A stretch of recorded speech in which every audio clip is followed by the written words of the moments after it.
The Normandy landings are etched in history as a monumental Allied victory, but what's often overlooked is the perspective of the German defenders. Military historian Robert M. Satino highlights that while the D-Day landings are celebrated by the Allies, the German side is often portrayed as a once-proud military force that could no longer rise to the challenge. Our aim here is not to sympathize with the Nazi regime or its ideology, but to explore the human elements on the lesser-known side of this epic clash. To understand the German perspective, we first need to revisit the context leading up to the Normandy landings. The confrontation along the Atlantic coast had been anticipated for some time. As early as the autumn of 1943, Hitler had convened his chiefs of staff, warning them of an impending Allied offensive against the Western Front by spring 1944. Yet, as spring came and went without an attack, the tension within the German ranks grew unbearable. A major point of contention among the German leadership was the deployment of tanks.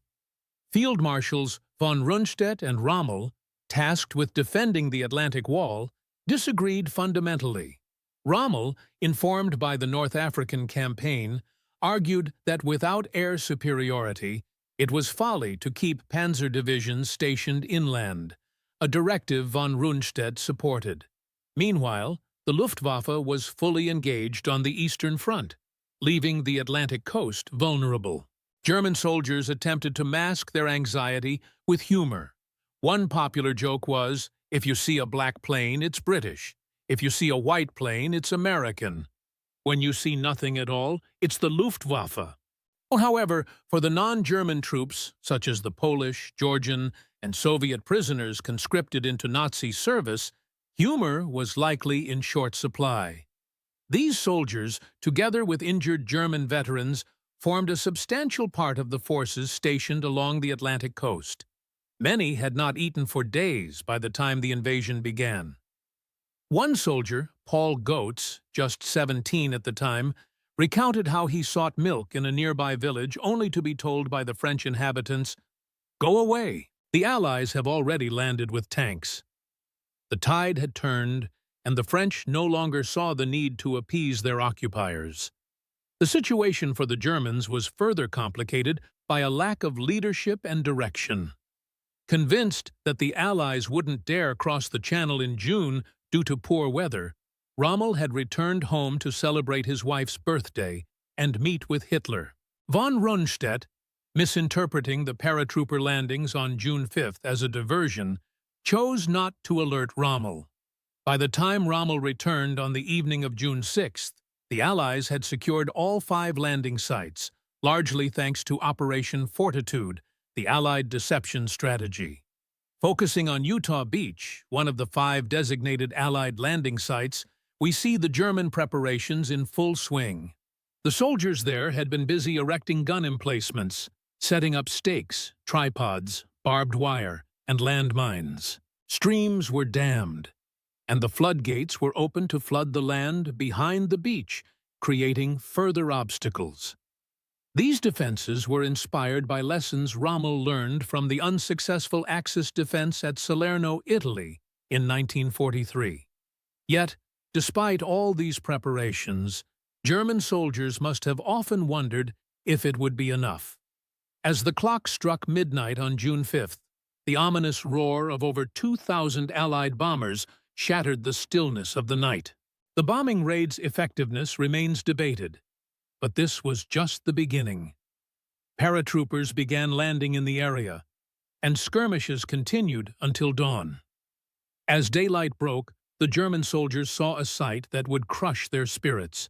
A vast armada of ships appeared on the horizon, and a naval bombardment commenced. Paul Goetz described the scene.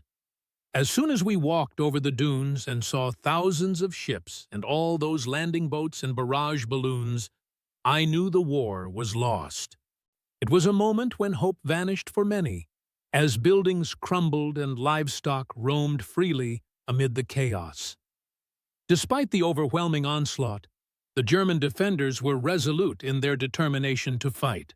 With minimal air support, they knew the responsibility fell on their shoulders to halt the Allied advance. A sense of relief mingled with dread as they faced the inevitable. Staff Sergeant Joseph B. wrote, "Finally, the hour has come. Although it had to happen and was foreseeable, it impressed me a lot. Of course, it is not a trifle. For sure these hours, the greatest battle is taking place that the world has ever seen. Hopefully, fortune is with us now." Amid the chaos, German soldiers away from their positions attempted to regroup. Those who succeeded gathered in fortified bunkers equipped with mounted machine guns and anti-aircraft flak guns. However, their efforts were in vain, as wave after wave of Allied troops landed on the beaches. As United States soldiers closed in on the bunkers, they employed incendiary weapons like flamethrowers and white phosphorus with devastating effect. Experts note that white phosphorus would continue to burn until it disappeared, causing horrific injuries. By the morning's end on June 6th, most German resistance on the beaches had collapsed, allowing the Allies to advance inland. At Utah Beach, as elsewhere, the defenders faced insurmountable odds. At Sword Beach, German forces contended with paratroopers who had captured critical points behind their lines. Helmut Römer, a German soldier captured after hiding for 36 hours, reflected, "We were exhausted and decided to hand ourselves over to the British." At Gold Beach, the defenders were weakened by aerial bombardment and fell within an hour. At Juno Beach, Canadian troops not only secured their objectives, but advanced further inland than any other landing party. Omaha Beach saw the fiercest German resistance due to the proximity of bunkers to the shore. Yet even here, the sheer number of Allied troops eventually overwhelmed the defenders. The German command had anticipated an Allied invasion, but remained uncertain about its timing and location. Furthermore, they underestimated the Allies' numerical and material advantages. When Hitler awoke on June 6th, he was initially pleased, believing the uncertainty had lifted and the Allies would be driven back into the sea. But the reality on the ground was starkly different. The Allies had achieved a foothold from which they would drive the German forces back, marking the beginning of the end for the Nazi regime. If you enjoyed this content, visit our channel for more stories like this. Please like and subscribe, it helps the channel grow. Also, let us know in the comments where you are watching from.